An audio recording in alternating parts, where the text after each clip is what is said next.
The story begins on a snowy battlefield where a man stands over a mountain of fallen foes. He turns around, looking quite surprised to find a black-haired young man he calls Ash standing there. The older man questions why the other is there, as he was supposed to be away on a subjugation mission. With a wounded face and a serious look, the dark-haired young man simply replies that he came to take him down. Hearing the threat, the blond man keeps his expression calm and doesn't seem to care about the situation at all. The young man accuses the older man of planning to use everyone only to discard them when they were no longer useful. His eyes burn with anger as he calls him father, confirming the two are related. However, the older man coldly replies that being discarded is the purpose of someone wingless and calls him a foolish son. And so we discover the name of our protagonist, Aster Elmheim, a young man determined to change his destiny. Next, we see the crest of House Elmheim, a noble family known for its immense power. As the greatest martial house on the continent, they have sworn to protect the royal family, and their leader is Lord Roderick. He is the sole possessor of the 7 wings in the kingdom, and once saved young Aster from a blizzard on a whim. To repay this debt, the boy did everything his father asked without ever questioning his orders. However, his life was not easy, and he was always looked down upon, as we see in a memory of him holding a broken wooden sword. The other boys constantly humiliated him, telling him not to get cocky just for being there. The wing crest on his back was proof of magical power, but he was the only one in the house unable to use magic. Because of this, his own brothers cruelly nicknamed him Wingless to put him down. Despite all the scorn, the boy never gave up and continued to train tirelessly with his sword. The young man pushed himself to the limit, doing push-ups in the rain and dedicating himself to becoming stronger than everyone. He did all of this because he believed that one day all his devotion would finally be rewarded. Going back to the past, we see the protagonist in a snowy forest with his companions. Suddenly, the young man hides behind a tree when he notices something strange approaching. He is shocked to see that his group has been surrounded and wonders if it's an ambush. Returning to the present, the boy questions his father about his loyalty being betrayed in such a way, but the Lord scorns him, saying that a tool shouldn't have expectations and that his role is over. The young man's expression fills with hatred and resentment upon hearing his father's cruel words. With that, he charges forward with his sword, ready to attack the man who betrayed him without a second thought. The young man yells that he was a fool for believing in someone like him all this time. At that moment, he unleashes a powerful blow, calling himself a pathetic idiot for his naivety. However, the Lord is barely fazed by the attack, and only receives a small cut on his face. Suddenly, 2 men appear and restrain the protagonist with chains of magical energy. They are his brothers, who attack him without mercy using their red glowing swords. The black-haired young man cries out in pain as he is immobilized and wounded by the cowardly attacks. One of the brothers mocks him while he is on the ground, saying that a wingless person will always be wingless. The 3 stand before the defeated young man while one of them remarks that groveling suits him. Lying in the snow, he asks why his father took him in if he planned to discard him in the end. The Lord then kneels and tells the boy not to delude himself, as he was never of any use. He grabs the young man's hair, forcing him to look up with a scornful gaze. The man reveals that he only needed the power of the 7 wings that dwelled within the boy. With a face full of surprise, the protagonist doesn't understand what the 7 wings are. The Lord then reveals that the boy's mother was very useful for his dark and selfish plans, explaining that she carried the seed that would serve his purposes to obtain more power. Desperate, the young man reaches out his hand in the snow, trying to stop him from leaving, but to no avail. Filled with hatred, he screams in his thoughts, demanding that Roderick answer his questions. But the only thing the boy feels is the cold snow touching his nearly frozen hand. With a lost and hopeless gaze, he wonders if this is the end of his journey. He questions the purpose of his life and what all his suffering was for. Suddenly, everything turns white and warm, and he wonders if he's in the afterlife. Upon seeing snow again, he finds himself in someone's arms, looking confused and not understanding the situation at all. With wide eyes, the boy realizes this is not a dream, but reality. The little one wonders where he is as he continues to lie in the cold, unprotected snow. Then he looks at his small body and realizes that something is very strange about him. He lifts his little hand and questions if that body really belongs to him. The boy then understands that it's not just a small body, but the body of a baby. Looking at the woman holding him, he notices that she is lifeless. Suddenly, he hears voices and sees a golden glint in someone's eyes giving orders. Some men on horseback are desperately searching for the woman in the middle of the blizzard. The group's leader orders them to retrieve the baby she supposedly took for Roderick. Upon hearing the name, the baby is shocked and starts connecting the dots of what is happening. He understands that Roderick was looking for a baby and that he is that baby. He questions if that baby floating in the air is really him. The boy remembers being found in a blizzard and understands that he has gone back to the past. Golden lights shine around him as his perception of reality completely changes. Finding it all ridiculous, he decides he needs to confirm the situation later. The little one knows that if he stays there, he will end up in the Duke's hands again. With determination, he begins to crawl away from the lifeless woman. A golden energy envelops him, and he thinks that he needs to escape as quickly as possible. His small hand glows brightly as he pushes himself through the icy snow. Suddenly, he's out of breath and grunts in frustration for not being able to breathe properly. The effort makes his limbs feel like they're on fire, and he leaves a trail in the snow. Despite a life of groveling, the boy vows to himself that he will survive, and an image of his tragic future appears in his mind. With his hand extended towards the thought of Roderick with a look of pure rage, the little one vows that he will get his revenge. Even as just a baby, he continues to crawl through the vast cold whiteness. Exhausted, the boy finally passes out upon finding someone's feet in his path. A little white-haired girl calls out to her father upon finding the baby lying on the ground. Then a gray-haired man appears. He's the Viscount of House Hifrit. He picks up the boy and wonders what a baby would be doing in a place like that. Cradled in the man's arms, the little one seems to finally find some peace. The Viscount's eyes widen in surprise as he never expected to find a child there. Holding the little one in his arms, the Viscount is intrigued and wonders who this child could be. He then notices the long trail in the snow and is shocked by the distance the baby traveled alone. Meanwhile, the little boy just sleeps peacefully with a very serene expression on his face. In a dark place, the boy wonders where he is as he sees the image of another child. At that, the red-haired baby seems to come to welcome him amidst several golden feathers in the air. Suddenly, he wakes up startled in a crib, thinking about not using something he saw in his dream. Then the little one sees 4 children staring at him, and one of them tells him not to be so naughty. Completely confused, the boy doesn't understand the situation at all as he is surrounded by the other children. One of the girls holds him, but the black-haired boy struggles, trying to get free. With a leap, he manages to escape from her arms, leaving the other children quite surprised. Immediately, the boy starts crawling away with a desperate look on his face. One of the little girls is shocked by the little one's behavior and yells for him to stop, but he doesn't listen and continues his escape, wondering why he's being chased. Desperate, the protagonist extends his hand and a golden energy begins to emanate from his body. His eyes glow intensely with the same golden color as his newly awakened magical aura. Suddenly, he starts to float and is shocked to realize that this is real magic. Surprised by his own power, the boy continues to float, not understanding what is happening. Then the magic fails and he begins to fall at high speed with no control over the situation. With a face full of panic, the little one braces for impact as he continues his fall. Fortunately, the Viscount appears and catches him, finding the boy very mysterious. The protagonist's eyes widen in surprise as he recognizes the man who saved him. He then remembers that this is Hifrit, the Viscount of Eldry's domain, his father's land. Looking at the mansion, the boy wonders if this is just another estate of the Elmheim family. Then his eyes land on a portrait of Hydridmu Elmheim, the head of the Viscount family and a branch of the main house. He and his brother Logic were once known as the Two Wings, and together they protected the royal family. But the boy remembers that the Viscount met his end in a civil war along with his entire household. With this information, he finally confirms that he has truly gone back in time, and that this is his second chance. However, he despairs at the thought that he fled the Duke's house only to be caught by his brother. Suddenly, a woman scoops him up, wondering if the boy's magic went out of control and made him fly through the air. She smiles gently at the little one, seeming genuinely happy to finally have him around. With a warm hug, the woman calms him down, whispering that he doesn't need to be afraid of anything anymore.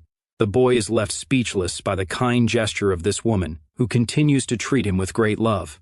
Meanwhile, the Viscount observes the two of them with a calm and thoughtful expression on his face. At that moment, the older man extends his hand and states that this child possesses tremendous power. To prove his point, he lifts the baby's shirt, revealing a crest as proof of his words. Through the mirror's reflection, the man and woman look on in shock as they recognize the symbol of the 7 wings. The boy becomes desperate upon seeing the mark on his body and wonders why it is there. His eyes glow in intense gold as shock completely takes over his mind. He then remembers Roderick's words, claiming he needed the power of the 7 wings that the boy possessed. A memory of his father holding him in a cold and calculating way flashes through his mind at that moment. The boy finally understands that he was taken in only to have his 7 wings stolen in the future. Angrily, the boy questions how Roderick dares to call him wingless after taking his own. The woman is confused by the sudden change in the little one's expression as she holds him. She then asks the Viscount what he intends to do with the child in her arms. Hearing the question, the little one thinks the situation is bad and knows he needs to act quickly. He knows his power cannot fall into the hands of the Elmheim family, as he needs it for his revenge. To the boy's surprise, the older man simply says that they will adopt him. This unexpected decision leaves the protagonist completely speechless and without any reaction. With a gentle gesture, the Viscount reaches out to pat the boy's head. Then he says that the boy is still a fledgling who cannot fly on his own and needs help. The older man promises to take care of him and assume responsibility until the day he can fly. The little one's eyes widen upon hearing the man's kind and affectionate words. Suddenly, one of the little girls falls to the floor after listening to the conversation from behind the room's door. The Viscount realizes that all the children were eavesdropping on the conversation the whole time. One of them then admits that they were worried about the new baby in the house. Gathered as a family, the children approach their mother, who is holding the newest family member. The woman smiles at the little one while another of her daughters approaches, curious to see him. With a calm smile, the new mother looks at the baby in her arms with much love and affection. At that, she lifts him up and calls him Astor, the name of a new star that was born in their family. Then 10 years pass, and we see the grand mansion of the Viscount family on a sunny day. Lord Heffred, now older, is greeted by one of his subordinates at the entrance of his home. In the reflection of a picture frame, we see a young man cleaning the glass with a cloth in his hand. Next, a grown and confident Astor steps out of a carriage with his sword at his waist. The young man helps a red-haired young woman out of the carriage, calling her sister Alphen. The young woman thanks him for the kind gesture, and we remember she was one of the babies who welcomed him. The two walk together with serious expressions, and he seems very focused on his goal. They are on their way to the sword dance assembly, a very important event for the nobles. This annual event is organized by a ducal family and brings together all the noble martial arts houses. It is a place where each family showcases its strength and also tests its best swordsmen in combat. The two siblings then join a crowd of other young nobles awaiting the start of the event. People begin to gossip about the Viscount family and the adopted boy of unknown origin. With malicious eyes, they wonder how much the Viscount's family plans to tarnish the Elmheim name. Loving this recap? Give us a thumbs up and subscribe to join the community. Your support is what motivates us to make more.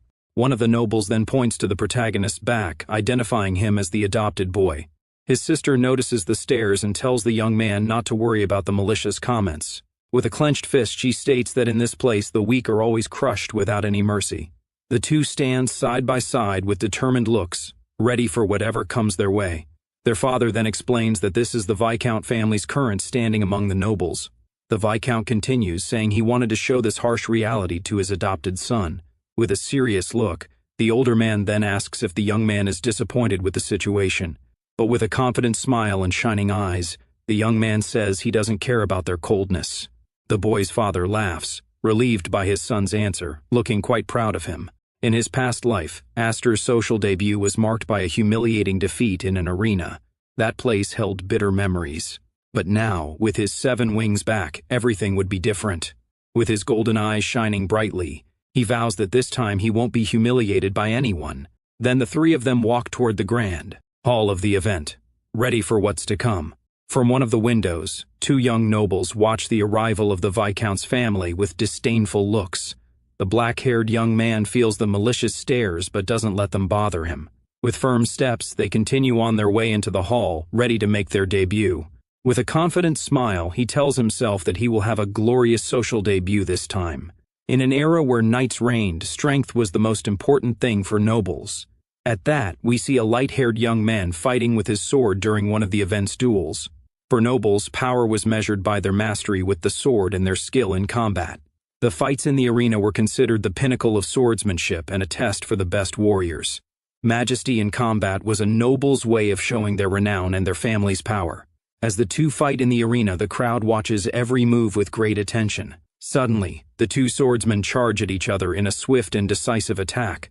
But the absolute symbol of power and majesty was the medal, something that few truly possessed. With a precise blow, the light-haired young man manages to disarm and defeat his opponent in the arena. The red-haired young man is in shock after being defeated so humiliatingly in front of everyone. The victor then raises his sword, displaying the symbol that represented strength and majesty. The shining mark on his hand was the medal, proof of his power and honor as a knight. Watching from a box, the Viscount's family comments that the place remains as oppressive as ever. One of the girls then says that now she understands why her other sisters didn't want to come to the festival. The protagonist remembers his past life and the bullies who humiliated him in that place. The memory of his crushing defeat at that same event comes rushing back to his mind. His sister notices the change in his expression and calls his name, looking worried about him. She then asks if the young man is nervous because it is his first sword dance festival, but he denies it and says he doesn't feel nostalgia, but rather finds it all detestable.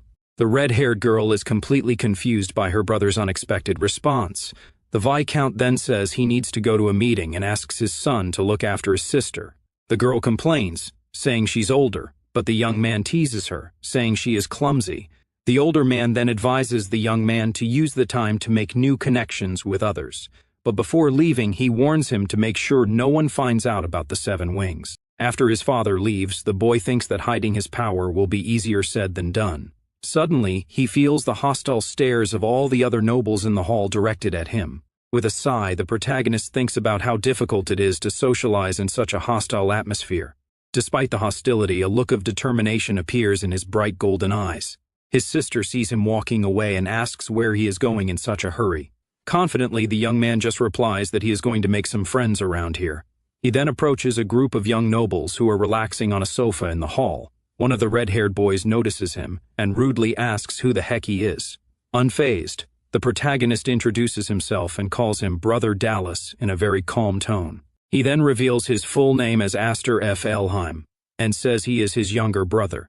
The red-haired boy is surprised, but the young man simply explains that he saw him from afar and came to say hi. Another noble then explains to Dallas that this is the boy adopted by the Viscount's family. With a hateful sneer, Dallas says that explains why the outsider has the audacity to use the F in his name. The protagonist remembers that Dallas and Brian were the ones who betrayed him in his past life. With this memory, he finds it pathetic that he once found the two of them intimidating. Now, in his eyes, they just look like children playing dress-up on a brightly lit stage. His sister calls his name, trying to pull him out of his dark thoughts. She tugs his arm, urging him to leave since he had already said hello. Suddenly, the red-haired boy calls her by name, and she tenses up at being noticed by him. With a mocking smile, he asks if the girl is still hiding behind her father. He then invites her to join them, claiming it is an order from the family's main house, but the young woman refuses, stating that there is no master-servant relationship between the families. The protagonist stops her from leaving, holding her arm and asking her to wait a moment. With a firm hand on her wrist, he says that he has not finished talking with the others there. The black-haired young man turns to the group with a serious and determined expression on his face. With a wicked look, the redhead asks if the boy knows something they don't. He then insults the girl's father, saying he was a knight who couldn't even protect the king. The noble continues, sneering that the man took the blame and had his arm removed by his own brother. He finishes by saying he is glad he doesn't have a loser's blood in his veins. Angrily, the red-haired young woman yells at him to take back what he said about her father right now. Without a second thought, she throws her drink in his face, saying she won't allow the insult. The young man insults her back and says her father must be very disappointed to have a daughter like her. With a hateful look, he warns her that this isn't a ballroom and she should behave herself. He humiliates her, telling her to wear rags next time so she won't mind getting wet. Suddenly, the protagonist approaches and admits he was worried before arriving at the venue.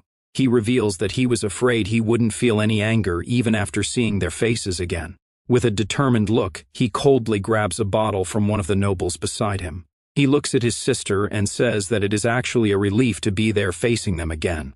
At that, the young man tosses the bottle into the air, getting Dallas's attention with a provocative tone. The red-haired noble barely has time to react as the bottle falls quickly toward him. But with a swift move, he cuts the bottle in midair, saying, "It's good to see you again." The noble is completely soaked with the drink and shocked by the young man's actions.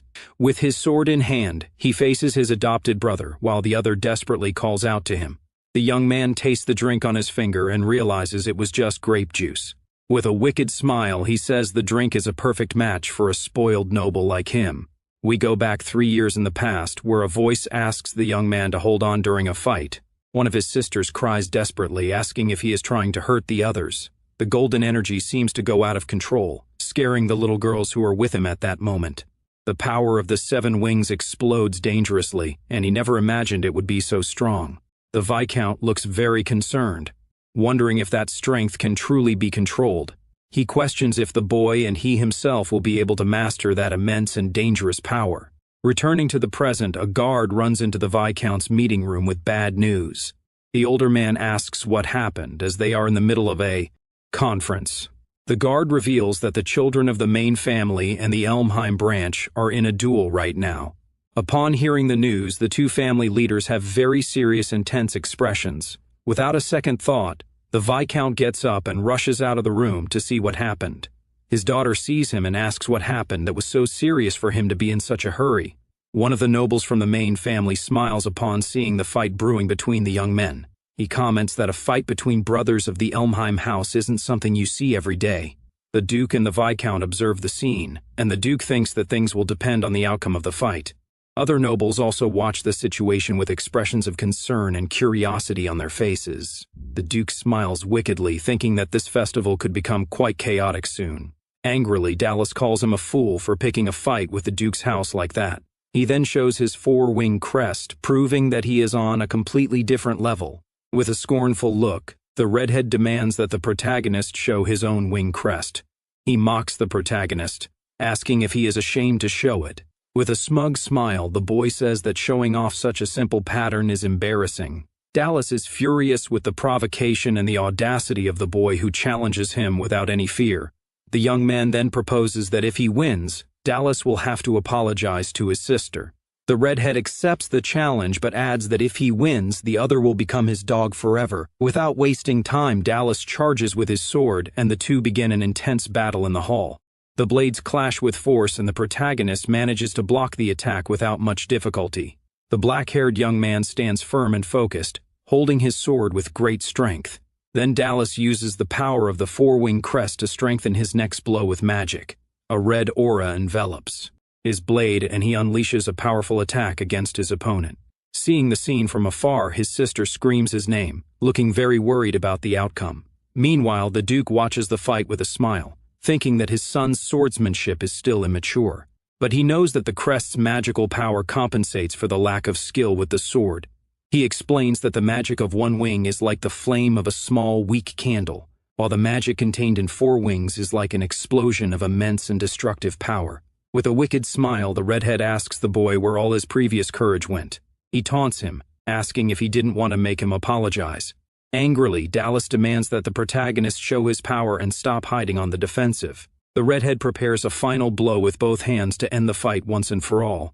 One of the nobles smiles with satisfaction, saying the match is already decided with that attack. A golden aura envelops the protagonist's sword as he prepares for the final counterattack. With a swift move, he blocks Dallas's blow, and the two energies clash with force. The redhead is completely shocked, as he didn't expect his attack to be stopped so easily. With a confident smile, the black-haired young man tells the other that he talks too much. He then counterattacks with a kick, sending the noble flying with a single precise blow. The young man stands firm, his golden aura shining intensely around him. He thinks that he waited 10 years learning magic in the Viscount's house just to get revenge. His eyes shine with determination as he prepares to continue the fight against Dallas. Without hesitation, the young man advances with a series of quick and powerful blows against his opponent. The redhead is unable to defend himself and ends up on his knees, completely overwhelmed. Another brother watches the scene in shock, not believing that Dallas is being pushed back like that. At that, a green and yellow energy pushes the noble back with overwhelming force. Desperate, he yells that he is a 4-wing and cannot be defeated by someone like Aster. But the protagonist faces him with a cold stare, not caring about the other's power. He unleashes another powerful blow that rushes toward the red-haired noble. The other nobles are surprised, wondering if the boy is really going to win the fight like that. Everyone is shocked, commenting that there are still monsters like him in the Elmheim family. With a focused look, the young man continues his attack without giving the other a chance to breathe. The Viscount watches the scene worriedly beside his daughter and says the situation is bad. With a face full of anger, Dallas tries to resist his opponent's overwhelming power. At that moment, a memory of the Viscount being gravely wounded by his brother flashes through the boy's mind. The man was laughing maniacally while his relative fell defeated. Unable to do anything, eyes glowing with rage, the protagonist releases an even more powerful golden aura. Desperate, Dallas screams for him to stop, but the young man's fury seems to have gone out of control. Seeing the scene, his family in the box shouted his name, trying to stop him from going too far. A massive explosion of energy threw the red-haired noble back with great force. The Duke merely watched the scene with his arms crossed, seeming not to care about his son. The protagonist then stopped his attack and thrust his sword into the ground, right in front of his opponent. Lying on the ground, Dallas was terrified. The young man told him to come in rags next time. With a cold and superior look, the young man called him cousin, showing his utter contempt. He then turned to his family in the box, who were watching in astonishment. The young man declared that he was no longer the wingless Ash, proving that his old weakness was gone. With a confident smile, he thought that realizing this had finally cleared his mind completely. Suddenly, the young man's eyes glowed with a reddish hue as he sensed a malevolent presence. He looked to the top of the stairs and saw a sinister figure shrouded in a dark red aura. The protagonist froze in shock as he realized who the owner of that overwhelming and malevolent power was. Curious about the title? Leave a comment asking for the name, and I'll make sure to reply and pin it for everyone. The man stared down at the boy with a look of pure malice. Cold sweat broke out on the young man's face. He couldn't believe he was seeing his former father standing there. The nobles whispered among themselves, unable to believe that the Viscount's youngest son had defeated the main family's third son. But the Lord's arrival put everyone in a bad situation, as he would not stay quiet about such humiliation. The protagonist felt the intimidating presence and turned to face the approaching man. Lying on the ground, Dallas laughed maniacally upon seeing that his father had finally arrived to save him. The young man then came face to face with the leader of the Elheim family, the powerful Lord Rodri. The older man stared at him with a serious and furious look, clearly displeased with the situation. With a face full of hatred, the young man remembered the name of the one who had betrayed him in his past life. The redhead then crawled to his father and grabbed his leg, desperately asking for help. With tears in his eyes, Dallas called him father, hoping he would defend him from the protagonist. He pointed at the young man and accused him of being the bastard who dared to challenge the family. The noble begged his father to use his power and put the young man in his place. Suddenly, the Lord crushed his own son's hand into the floor with brutal, cold force. Dallas screamed in pain, shocked by the unexpected action of his father, who punished him without mercy. The other nobles were horrified by the scene, unable to understand the man's cruelty toward his own son. Even Dallas's brother was speechless upon seeing the redhead's hand crushed like that. The Lord then humiliated him, asking why he was crying after dragging the family's name through the mud. Seeing this, the Viscount yelled for his brother to stop the cruelty and not harm the boy, but Rodri ignored him, telling the redhead that he had no right to hold a sword. A tense silence filled the hall as everyone watched, shocked and speechless. The two brothers then faced each other with looks full of hatred, ready for a direct confrontation. The black-haired young man stepped forward and pointed his sword at the Lord, questioning him. He stated that his cousin had not yet apologized to Sister Alphon as promised. With a defiant look, the young man asked his uncle to wait on the punishment until after the apology. The older man scorned him, asking if he thought he was in Elmheim just for being an orphan. But the boy replied that he was the Viscount's son and had learned the pride of a knight from him. The Lord didn't seem to care about the answer and just looked up at his family in the box. He accused the young man of tarnishing the main family's reputation with his attitude. The Duke observed the scene, understanding that the situation was much more serious than it seemed. Another noble commented that this couldn't be resolved as a simple children's squabble. Nearby, a light-haired young man smiled wickedly, seeming to enjoy the chaos. One of the men then remembered that the boy's father gave an arm as the price for his disloyalty. The Lord questioned the young man about what he was prepared to sacrifice for his audacity. With all due respect, the young man prepared to give his answer without any fear in his eyes. He said that it wasn't a squabble, but a duel to answer insults with his sword. The older man grew angry upon hearing the boy's defiant words.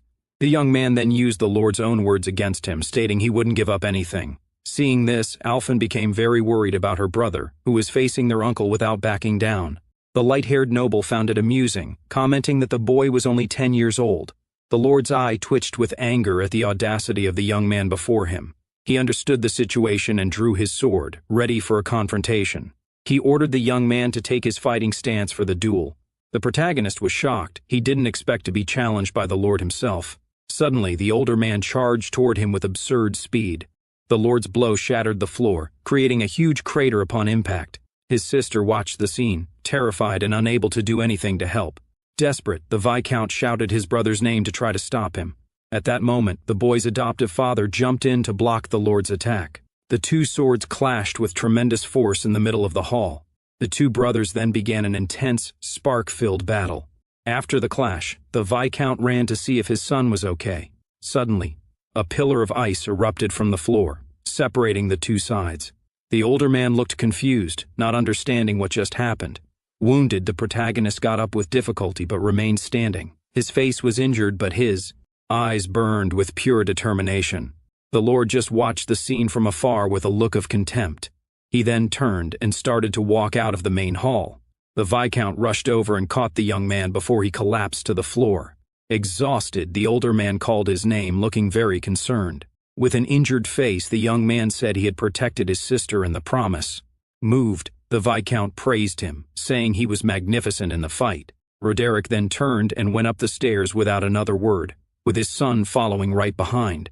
Up there, one of the nobles commented that the Duke had resorted to a very childish move to resolve the situation. He reasoned that if he had let the boy win, the family's reputation would be in tatters, so it was a fair deal. Even facing the great lord, the young man stood firm and became a rising star. The noble admitted he was on the edge of his seat, afraid that House Elmheim would end up splitting in two. Then an older man remarked that an arrow of turmoil was approaching, a storm that could divide the world. Meanwhile, the Viscount held the wounded boy, while his sister ran desperately to help him. Sometime later on a sunny day, we see several men training outside the mansion. Some knights watched the training with surprised expressions, looking impressed. The protagonist was training with a wooden sword and managed to defeat his opponent without difficulty. One of the knights watching was shocked by the young man's skill, calling it impressive. The black-haired young man remained focused on the training while the man called him young Master Astor. Another knight commented that he had a lot of skill, frightening amount for someone only 10 years old. He continued, noting that the young man had crushed Lord Rodri's third son. During the event, his friends smiled and said this was a refreshing story because the main family had been oppressing them for a long time. While training, the young man thought that he had showed his strength and presence enough at the sword dance assembly. He believed this would silence the voices that mocked the Viscount's house and called them a disgrace. But the young man knew that his real target was still the Elmheim family itself and his former father. That was why he wanted to test how far his power could go in that duel against Dallas. A memory of the fight against the Lord came to his mind as he continued his intense training. With a determined look, the protagonist knew that, at his current level, he could not defeat Roderick. He realized that the wing crest was just a measure of latent magical power, and he couldn't use all 7 wings yet. The boy knew that being born with power is useless if he can't use it, calling it wasted potential. With a swift move, the young man continued his training, charging at his opponent. His eyes glowed with an intense gold as he concentrated fully on the fight against the knight. With a precise blow, the protagonist broke the man's sword and yelled, asking who was next. All the other knights were already on the ground, completely defeated. Suddenly, a voice questioned if he was up to no good again. His sister Alphen appeared, watching the scene from afar. She noted that he seemed to have no limits, but told him their father was calling for him. The young man agreed and started walking toward her, stepping past the knights scattered on the ground. Suddenly, he noticed her attire and looked quite surprised by her choice. The young woman turned to him, asking what was wrong with a curious expression on her face.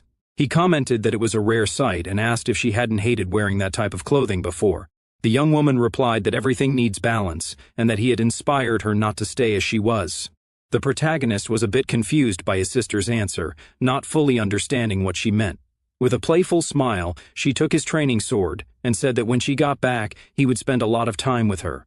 The young man smiled at the girl's attitude, seeming happy with his older sister's determination. He then joked, asking her to go easy on him in their next training session together. Sometime later, the boy knocked on the door of his adoptive father's office to answer a summons. Excusing himself, he entered the room and found the Viscount sitting at his desk, looking very serious. The young man asked what the man needed, and he simply told the boy to sit down for a talk. Sitting on the sofa, the protagonist awaited his father's words with a calm expression. The older man began by noting that 10 years had passed since they welcomed him into the family. He continued, admitting he had thought about waiting until the boy was a little older for this. At that moment, the Viscount placed a ring on the table. The boy asked what it was, shocked. The man then revealed that the ring was proof of the next head of the Viscount's house. With a serious look, he stated that he wanted Astor to succeed him, leaving the young man with shining eyes. The Viscount explained that their house was in a very delicate position, and the young man already knew this. He continued, saying that even though they were a branch of the Elmheim family, they had their own territory to protect. Looking serious, the man insisted they couldn't leave the seat of the next head vacant forever. The young man then asked if his sisters agreed with this sudden decision. The older man replied that he would tell everyone at the Knight Academy where he would find his sisters. The young man remembered his other sisters, Malfa and Kudo, and questioned if they would also know the news. In his thoughts, the boy smiled wryly, telling himself they wouldn't be happy about it, especially Kudo. The adoptive father then explained that she disliked him simply for being born a boy with 7 wings. With that, the protagonist stood up and refused the offer to become the next head of the family. He argued that he couldn't control his magic and had almost hurt his own sister because he was too immature. The black-haired young man stated that nothing could convince an angry sister and that he wasn't ready. The older man just observed his son's attitude with a calm and thoughtful expression. He then commented that the young man always made him doubt if he was really just an ordinary child. With a smile, the Viscount said he had thought of the ring as a reward for the assembly, but perhaps the boy would prefer what was inside another box. He opened a container on the desk. The boy's eyes widened in surprise upon seeing the box's contents, and he wondered what it was. The older man then revealed that it was the magic sword Graham, a treasure of his family. "This is the devouring magic blade," he explained, "the only weapon capable of controlling the power of the 7 wings. The Viscount then took the young man to a forest, saying that this place should work for what he planned. The young man asked why they didn't go to the training hall, and the older man said it was a precaution. He reminded his adopted son that he had a habit of breaking things during his training. The man explained that the sword Graham was a famous blade passed down only to the eldest son of the family. With an intense glow, the sword seemed to activate in the older man's hands, radiating immense power. The protagonist was completely shocked by the scene, not understanding what was happening. The boy noticed that the weapon had no physical blade and wondered if it was really a sword. Suddenly, his adoptive father infused it with magical power, and a blade of pure red energy emerged from the hilt. He explained that the weapon was a blade of potential, completed by the power of its wielder. At that, a powerful wave of red energy surged forward, destroying everything in its path through the forest. The blow was so strong that it created a vortex of air and dust, demonstrating the immense power of the magic sword. The man warned that with mediocre power, the user could be drained by the blade, as it had a history. With a serious look, he offered the sword to the young man and asked if he wanted to try using it. Without thinking, the young man grabbed the sword's hilt with both hands, ready to test his own power. A golden aura enveloped him as he concentrated his mana into the weapon to create his own blade. The golden energy then exploded with immense force, and the boy seemed to struggle to control it. He realized that his mana was flowing into the sword on its own, without his command. Suddenly, a huge beam of light shot up into the sky. Nearby, knights in the courtyard noticed the flash. One of them asked if a comet had fallen, but his friend said it was the opposite. Something had flown up into the sky. His sister also observed the scene. When one of the men asked what she thought, she looked at the sky and said that it was definitely the protagonist's work. Back in the forest, the young man held the sword with a smile and said that it was extraordinary. But his adoptive father corrected him, saying that it wasn't the sword that was extraordinary. He pointed to the sky and stated that the boy's power was what was impressive. The man explained that there had never been anyone with the 7 wings crest in their entire lineage. He believed that when the young man mastered his power, he would surpass even Lord Rodri. At that moment, the Viscount thought that his adopted son would become stronger than both him and his brother. However, he warned that such great power always ended up generating a lot of conflict. The man continued, saying that if people found out the boy had 7 wings, it would be a problem. He explained that everyone would be envious or even resentful of the young man. He warned that some would exploit him, and others would try to eliminate him for being a threat. "So that you don't regret being weak," the man said, extending his hand. With a serious look, he asked the young man to get strong while he still could. The protagonist shook his hand and vowed that he would no longer live a miserable life. With determination, he thanked his father and promised to master the 7 wings and the sword. 3 days passed, and the Viscount's family prepared to welcome someone home. Two young women arrived. The red-haired one dramatically announced her return with an exaggerated pose, seeming very happy to finally be back. She opened her arms and asked for a reunion hug from her younger sisters, but the girls ran past her to hug the white-haired woman, calling her sister Manhwa. The red-haired young woman was left standing with her arms open, asking why no one was hugging her. One of the little ones complained that her sister always messed up their hair carelessly.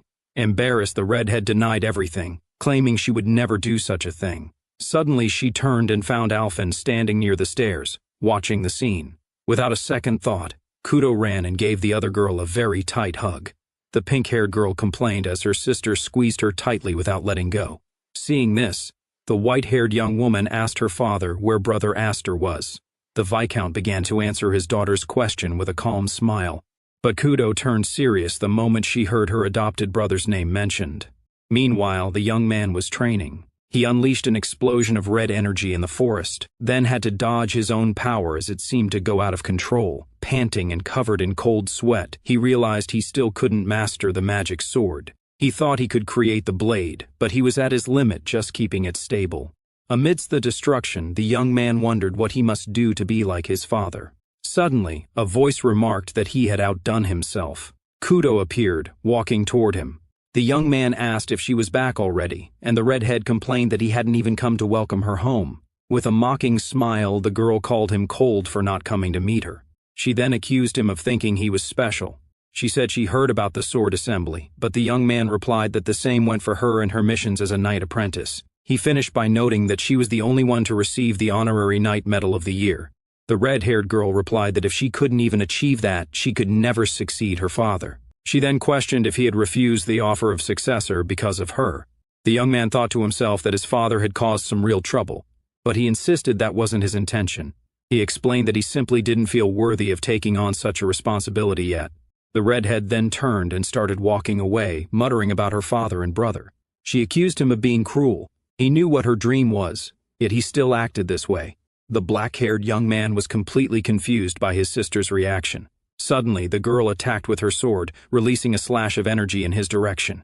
The attack cut through the air and rushed forward, destroying a tree in its path. The young man was startled and narrowly dodged as the tree trunk exploded.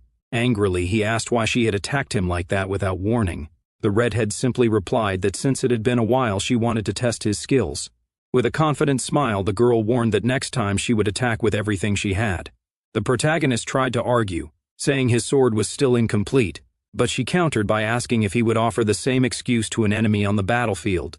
The black-haired young man was surprised by the question, the reality of her words sinking in. She stated that a knight must always be ready, and that if he hesitated, she would crush him. The girl charged again, and the young man thought she must be kidding. He felt he was already at his limit just trying to control his unstable magical power, but he understood he had no choice. If his sister was serious, he had to release his energy. Then, the two siblings' swords clashed and the boy despaired, realizing she was truly trying to take him down. The two blades collide, and the forest explodes. The impact from their clash sends shockwaves ripping through the clearing, splintering trees and sending dirt flying everywhere. The sheer force of it creates absolute chaos. Kudo emerges from the smoke with a wild, battle-hungry grin on her face. "As always, your skill with the sword is impressive," she shouts. But she isn't complimenting him to be nice. She's mocking him. She tears through the air, her red hair flowing behind her like a war banner. "To think you can keep up with my sword technique, which leveled up even further at the Knight Academy." She swings again, and this time, the arc of blue energy is massive. Aster is sweating, eyes wide, forced completely onto the defensive. He grips his own magic sword, Graham, but compared to hers, his blade looks unstable, crackling with jagged red energy. Kudo notices this immediately. "However," she yells, "what is that imitation of a sword? Your handling of magic power is completely non-existent." Honestly, she's right. Aster looks like he's struggling. He is getting pushed back, his feet sliding through the dirt. Aster grits his teeth, thinking, as always, "You have no mercy, Sister Kudo." We get a glimpse into why he's so wary of her as we flash back to when they were kids. Even back then, Kudo was relentless. We see a younger version of Kudo with a wooden sword completely dominating young Aster. She stands there looking triumphant, while little Aster looks like he just wants to be left alone. Aster comments that she's been like that forever. She is the only male heir, in quotes, with succession rights in the Viscount house, while Aster is special because he bears the legendary wing emblem. Because of this dynamic, she calls him unfair at every turn and challenges him to matches constantly. We see a montage of young Aster running for his life, while young Kudo chases him with a stick. He calls her his natural enemy. Seeing her try to defeat him right now, it makes perfect sense. Back in the present, Kudo lands another heavy blow. Aster does his best to block the attack, her blue energy blade illuminating his intense expression. She screams, "You are not fit to be the next head." The impact of her words is massive. She is merciless. Now, while these two siblings are fighting in the woods, let's cut over to the mansion for a second, because the atmosphere is completely different. Marfa is looking out the window with a worried expression. She asks her father if it was really okay to leave them alone. The father, the Viscount, is just sitting in his chair looking out the window. He's way too calm about this. He calls them good rivals in their own way. He says they're reckless, but it won't come to a dire situation. Marfa looks stressed. "I hope so," she says. But then she shifts the topic. She asks why he called them back from the Night Academy. It wasn't just to talk about the successor, was it? The dad's expression darkens. He pulls a letter out of a drawer. When Marfa sees the seal on the envelope, she literally freezes. Her pupils dilate, and she gasps. The seal is red wax with an intricate design. The dad confirms it. It is a summon from the Elmheim main house. The atmosphere just shifted completely. We see a silhouette of the main house elders, shadowy figures with glowing eyes. The dad explains it seems the old men who form the core of the main house want to see their grandson's face. This is bad news. You can feel the tension. Marfa puts her hand to her mouth, thinking, that is certainly a serious matter. The dad looks out the window again, his face serious now. He says, "At worst, we might lose Aster. The stakes just got incredibly high." Back at the fight, it hasn't slowed down one bit. Aster is blocking attacks, sparks flying everywhere. He shouts that he had already refused the position. Kudo isn't hearing it and comments that their father told her his refusal isn't final. The Viscount has the final. She swings, forcing Aster to block. She is relentless, forcing her attack down on him. Aster is barely keeping his footing. His thoughts are heavy. It's as if I'm facing a troll swinging a sledgehammer. We literally see an image of a giant ogre superimposed over Kudo. That's how strong she is. He adjusts his blade, parrying her attack, which catches her off guard. He moves to counterattack and starts to say something, but Kudo grins intensely. "You just ran away just now," she comments. As her attack hits the ground, the impact is too great. It pushes him back with pure brute strength. Aster hits a tree, blood trickling from his mouth. What brute strength, he thinks. Kudo isn't letting up. She starts lecturing him while trying to defeat him. She says, "A person that can only swing a sword is third-rate. If you can handle magic power, you are second-rate." She stands there amidst the falling leaves, looking majestic and terrifying. She looks at him. "Only when you master both sword and magic are you first-rate." Then she sighs. She actually sighs in disappointment. She explains the mechanics. The difference in wing emblems indicates the difference in the amount of magic power one can handle.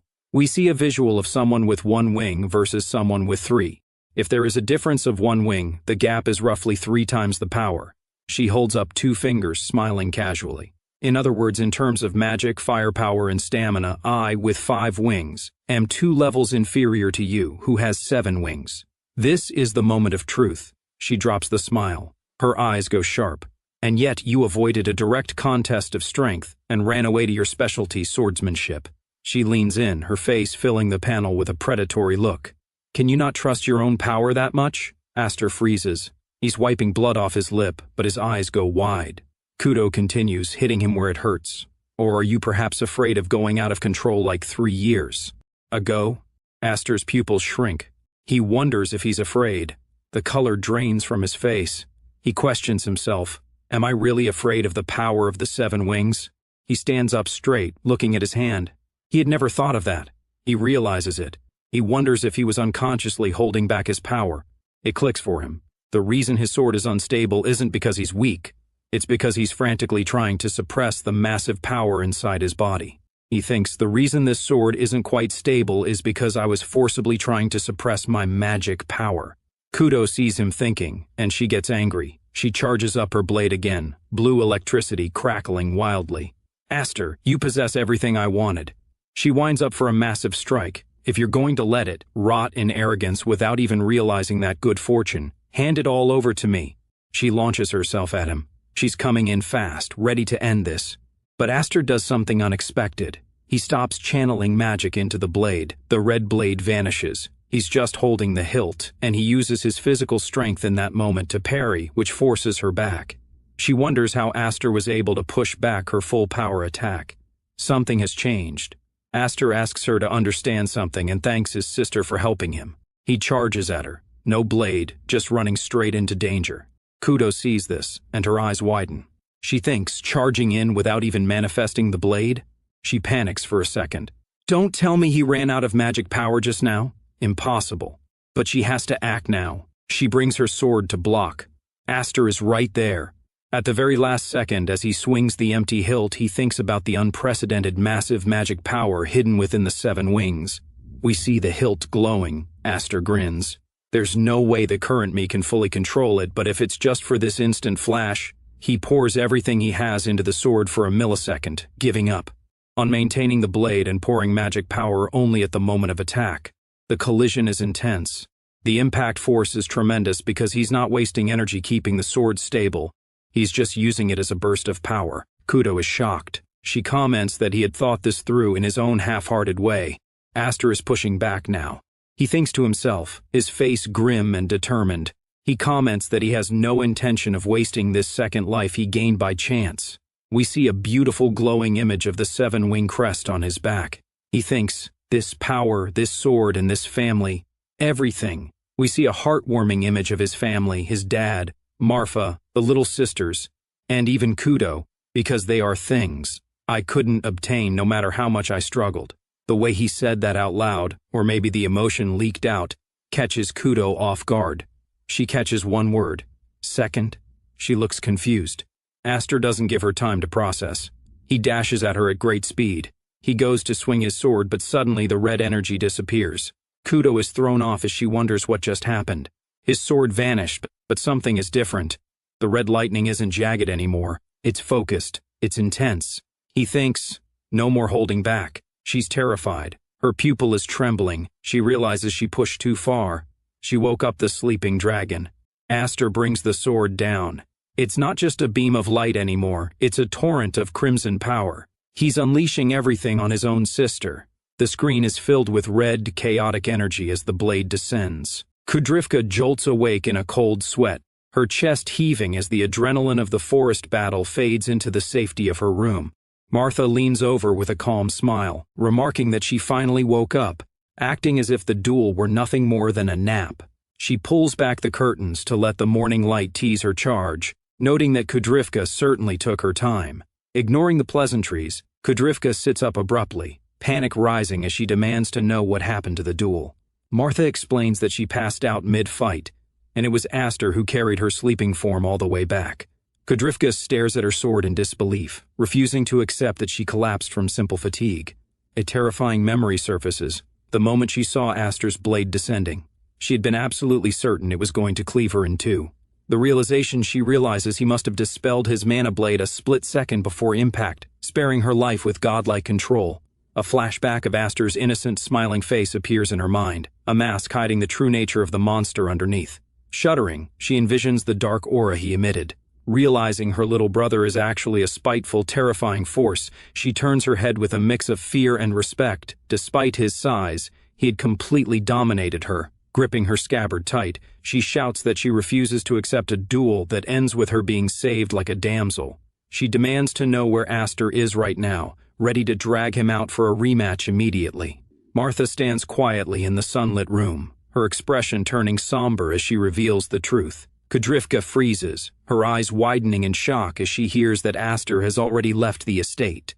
The departure, Martha explains that a summons arrived from the main house, and he departed immediately with their father without saying a word. The color drains from Kudrivka's face, knowing that a summons from the main house is rarely a social call.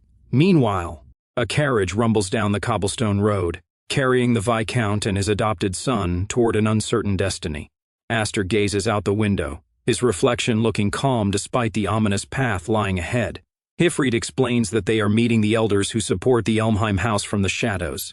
An image of a dark castle looms in Aster's mind as Hifrid describes the shadow rulers, retired powerhouses who still hold immense sway.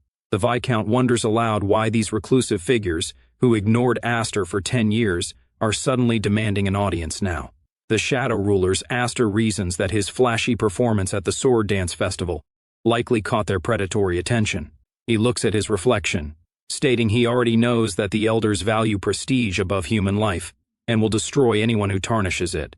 A gruesome vision fills his mind as he describes disgraced heirs being thrown into a damp pit to be devoured alive by starving beasts. "Where did you hear such dark stories?" Hifrid asks sharply. Surprised by the boy's intimate knowledge of the family's dirty secrets, Aster deflects with a vague shrug, claiming he heard it somewhere, though he admits he is prepared for exile or punishment. The Viscount looks at him with deep sadness, asking if he is really okay leaving without saying goodbye to his sisters. Aster smiles wistfully, replying that it's fine. He planned to leave quietly to avoid burdening them. He adds with a sly grin that Kudrivka, in particular, would probably be relieved not to have him around annoying her anymore. His hand rests on the hilt of Graham, grateful that thanks to her brutal training, he has finally started to master the weapon. The interruption, he feels the inexhaustible magic of the 7 wings humming in his veins. Confident he can face whatever comes next. Turning to his father, he requests that the Viscount not intervene, stating he is prepared to survive on his own. The conversation is interrupted as the carriage suddenly shakes violently, as if hit by a battering ram. A face presses against the glass, and Kudrivka slams the window open, clinging to the moving frame like a wild animal. She forces her way inside, screaming that it is incredibly cruel to leave without telling his own sister. Losing her grip, she tumbles onto the floor of the carriage, nearly taking the door with her. She scrambles to her feet, panting heavily from running all the way from the estate on foot. Sitting down across from them, she acknowledges that she knows she cannot accompany them to the main house. However, her expression turns deadly serious as she warns Aster that this summons requires extreme caution. She echoes Martha's fear, bluntly stating that there is a high chance he might never come back from that place alive. Family ties, Aster tries to laugh it off to ease her worry, saying she is exaggerating the danger. Kudrivka cuts him off, pointing a finger directly at his face. "I hate you," she shouts, tears in her eyes. She lists his crimes, being a boy, having the 7 wings, and always getting special treatment. Her voice cracks as she yells that she hates how he acts like a grown-up, even though he is the younger brother. But then she looks at him with soft eyes, whispering that despite everything, he is still her precious family. Hifrid watches with a gentle smile as she declares that no matter how strong he is, he will always be her little brother. She stands up, her eyes blazing with determination, commanding him to return safely so they can finish their duel. With a fierce grin, she vows she won't let him get away with a half-hearted victory like the last one. Before he can respond, she leaps out of the moving carriage, landing gracefully on the cobblestones behind them. Aster watches her shrinking figure, stunned, asking himself what she even came all the way here for. A genuine warm smile breaks across his face as he whispers a quiet thank you to the sister who finally acknowledged him. And that's where we wrap up today's video. Don't forget to turn on the notification bell so you won't miss out the next video. If you enjoyed this video and want to see more, leave your comment down below. Also, don't forget to drop a like to support our channel and subscribe to stay updates everything that comes out. See you next time. Bye bye and big hug to everyone. I am out.